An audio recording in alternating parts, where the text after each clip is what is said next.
igsuon mayong buntag sa inyong tanan. Maayong buntag usab. Unsa may gipasabot ni Jesus sa iyang pag-ingon nga ang tao dili pwede magsulod og bag-ong bino sa daan nga sudlanan nga panit. Mga igsoon, matud pa ni Bishop Abitoy, nagingon nga ang bag-ong bino mao kini ang pagtulunan ni Jesus nga iyang gihatag sa tao nga maghatag usab og kalipay sa tao. Naghatag og kamatuoran ug maghatag usab sa tao og kagawasan. Ang daang sudlanan mao kini ang daan nga pagsabot o kinaiya sa tao. Pagsabot, kinaiya, kasing-kasing sa tao. Mao kini ang iyang gipasabot sa daang sudlanan. Ang mga Pariseyo o ang mga magtutudlo sa balaod, naglisod sila sa pagsabot sa pangabag-ong pagtulunan ni Jesus tungod kay nagpabilin sila sa ilahang daan nga pag-ila o pagsabot kung kinsa ang Dios. Para sa ubang mga Pariseyo o kadaghanan sa mga Pariseyo o sa mga magtutudlo sa balaod, ang Dios layo kayo sa tao. Ang Dios daling masuko. Ang Dios dili o dugay makapasaylo. Pero dili kini mao nga Dios ang gipailan ni Jesus sa dihang nakig-uban siya kanila. Kung dili ang Dios anaa sa tao, ang Dios dugay nga masuko ug ang Dios dali gayud siya nga mopasaylo. Mga igsuon ang hagit ni Jesus sa mga tao o kanato karon. Kung gusto nato nga dili mausik ang bag-ong bino, ang bag-ong pagtulunan ni Jesus sa kinabuhi nato, kinahanglan gubaon nato ang daan natong pagsabot, ang atong daang mga panghuna-huna, ang daan natong kasing-kasing, ang daan natong kinaiya. Aron ang bag-ong pagtulunan ni Jesus dili masayang kanato. The concrete example nga practice sa tao o religious practice nga gisgutan sa Ebanghelyo ni San Lucas karon ang issue of fasting.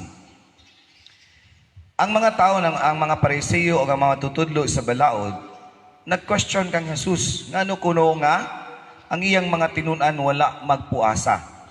Apan ang tinunan ni Juan, mga Pariseyo kanunay gayud nagpuasa. Para kang Jesus, ang pagpuasa dili daotan because it purifies and clean our bodies. One of the important religious practices nga kinahanglan atong makatunan. Pero para kang Jesus, there is a time of proper fasting. Naputay gitawag og feasting. Fiesta o fasting. For example, ang gingon ni Jesus, kung anaa ka sa kumbira sa kasal, dili gayud pwede nga magpuasa ka. Because that is a great insult sa tagtungod o sa pangasaunon o banhunon kung magpuasa ka panahon sa ilang kasal. Pero aduna po'y proper time para ta mag-fasting. Mga igsuon, tinuod dili daotan ng pag-fasting. Pero pangutanan ni Jesus, what is more better? Fasting or conversion? Fasting, conversion. Which is more important? Fasting or forgiving those people who sins against us? Adunay mga butang nga usahay ang atong pagtuo, ang fasting ra gyud ang makapalangit kanato nga kinahanglan gayud ang atong i-practice sa atong kinabuhi. Pero nakalimot kita nga aduna pay more important or more better than practicing fasting.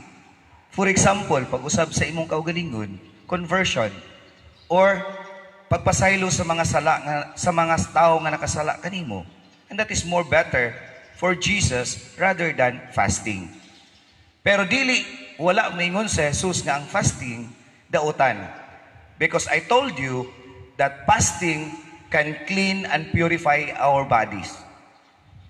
But we have proper time for fasting and we have also time for feasting. So para kang Jesus, kung gusto nimo makatuna ng bag-ong pagtulunan, usaba naa ang imong panghuna-huna. Usahay nagtuuta kay mauna ni ang sakto, dili na ta makausab sa atong kaugalingon. Nagtuuta nga sakto gayod nga ipanghambog nato ang atong mga maayong binuhatan which is for God, dili gud siya sakto. Kung dili mo na usabon ng imong daang panghunahuna, sayang lang gayod ang pagtulunan ni Jesus. Sayang lang ang inyong pagpaminaw sa pulong sa Dios, ang inyong pagsimba kung ang pulong sa Dios dili gayod ato mapuy-an. Dili mapuy-an tungod kay adunay mga babag.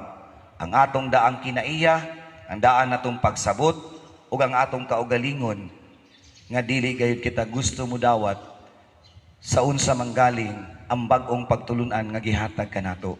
Di ba kitang mga tao na atay kinaiya nga kung mao na ni sakto, mao na gyud ni.